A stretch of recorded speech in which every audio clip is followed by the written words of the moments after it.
کتنا سادہ سا اصول ہے، کتنی سادہ زندگی ہے، کیسی دردمندیاں ہیں. اگر ہم میں سے ہر ایک آدمی ان کاموں میں لگ جائے تو بتائیے اس دنیا میں کوئی کمیاں اور کوتاہیاں بچے گی؟ کوئی ہمارا کام رکا ہوا رہے گا؟ اور جب یہ مزاج ٹوٹا ہے تو حال کیا ہے؟ ہر کام ادھورا پڑا ہے، ہر کام ادھورا پڑا ہے. ہمارا کون سا کام آج پورا ہے؟ ڈاکومنٹ ادھورے ہیں، کھیتی باڑی کی زمینوں کے کاغذات ادھورے ہیں، مکانات ادھورے ہیں. اوپر سطح پر دیکھیے تو بات الگ ہے.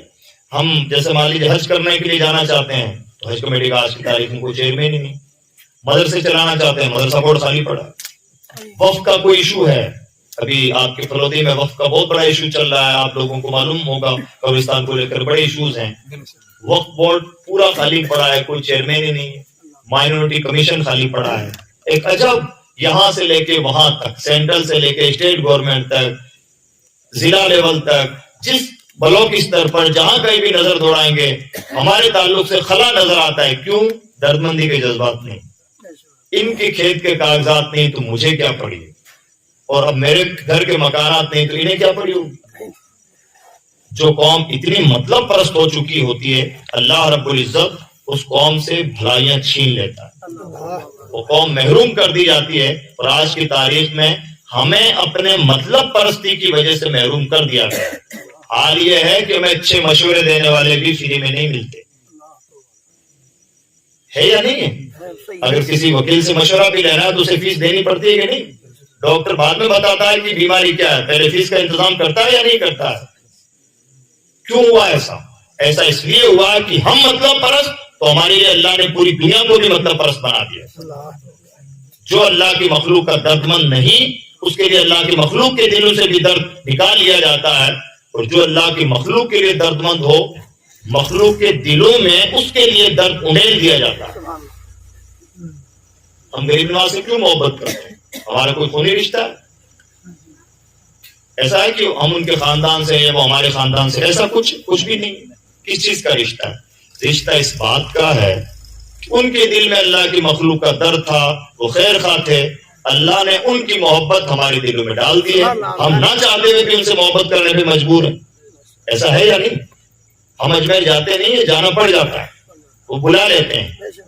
کوئی خونی رشتہ نہیں، کوئی تعلق نہیں. ہم اپنے پردادا کی قبر کا نشان بھی نہیں جانتے، اور غریب نواز کے یہاں جب چاہتے ہیں چلے جاتے ہیں. وہ ہم نہیں جانتے، ہم نہیں جاتے. انہوں نے اللہ کی مخلوق کی ایسی دردمندیاں کی ہیں کہ اللہ نے ان کی محبتیں ہمارے دلوں میں اسی طرح سے انڈیل دی. تو اس طرح سے ہماری اور آپ کی ذمہ داری بنتی ہے. اور آپ تو خانقاہوں سے جڑے ہوئے ہیں. خانقاہوں کا جو لنگر کا مشن تھا وہ کیا تھا؟ لنگر کا مطلب ہی ہوتا تھا بھوکوں کو کھانا کھلانا. آج تو ہمارے لیے لنگر تبرک ہو سکتا ہے، پرانے زمانے میں لنگر تبرک نہیں، لنگر ضرورت ہوا کرتا تھا. اللہ والے جو قحط کا زمانہ ہوتا تھا، بارشیں نہیں ہوتی تھی، لوگوں کے لیے کھان پان کا انتظام نہیں ہوتا، اللہ والوں کی شان دیکھیں. ایک آدمی 10 مہمانوں کو صبح شام اپنے گھر پہ 4 دن کھانا کھلا لے تو سمجھا جائے گا صاحب 4 دن سے 10 لوگ اس کے گھر کھانا کھا رہے ہیں. اللہ والوں کی شان دیکھیں. فقیروں کے یہاں صبح لنگر بنتا، شام کو لنگر بنتا. کون آتا ہے، کتنا کھاتا ہے، کیسا آتا ہے، کوئی پرسان حال نہیں. اسے دردمندی کہتے ہیں. ہم صرف لنگر کھائیں گے یا لنگر کا فلسفہ بھی سمجھیں گے؟ ہمیں یہ چیزیں سیریسلی سمجھنی ہوگی. تو میں امید کرتا ہوں کہ انشاءاللہ ان چیزوں پر ہم غور کریں، اپنے آپ کو درد مند بنائیں، اپنا ایک ایک پیسہ بچائیں. پیسہ بھلے کاموں میں خرچ کریں. بھلے کاموں میں سب سے بڑا کام ہے ایجوکیشن. تعلیم کا کوئی بھی کام ہو، پیسہ اس کے لیے حاضر رہے. شادیاں سستی، موت میت کے خرچے بہت سستے، اپنے مکان سستے، مسجدیں سستی، مدرسے سستے. مسجدیں اور مدرسے بھی مہنگے نہ بنائیں. یہ جو ہمارے یہاں کلچر ڈیولپ ہو گیا نا، جودھ پور کے پتھروں سے ہی مسجد بنے گی اور جیسلمیر کے پتھروں سے ہی نقاشی ہوگی، کوئی ضرورت نہیں ہے. مسجد عبادت کے لیے بن رہی ہے، اینٹوں کی دیوار کھڑی ہو گئی. زیادہ آپ کو کچھ کرنا ہے تو اندر سے تھوڑا ڈیکوریٹ کر لیجئے اور سادہ بنائیے، کم پیسوں میں بنائیے. آپ پیسے وہاں خرچ کیجئے جو ایک بچہ ہو سکتا ہے آپ کی پوری ملت کا سر اونچا کر. سندھیوں میں کتنے کلکٹر ہیں؟ اپنا علاقہ تو چھوڑ دیجئے، ہیں کوئی 50-60 کلکٹر آپ کے یہاں؟ کس منہ سے ہماری شادیاں مہنگی ہوتی؟ کیا ہمیں حق ہے کہ مہنگی شادیاں کریں؟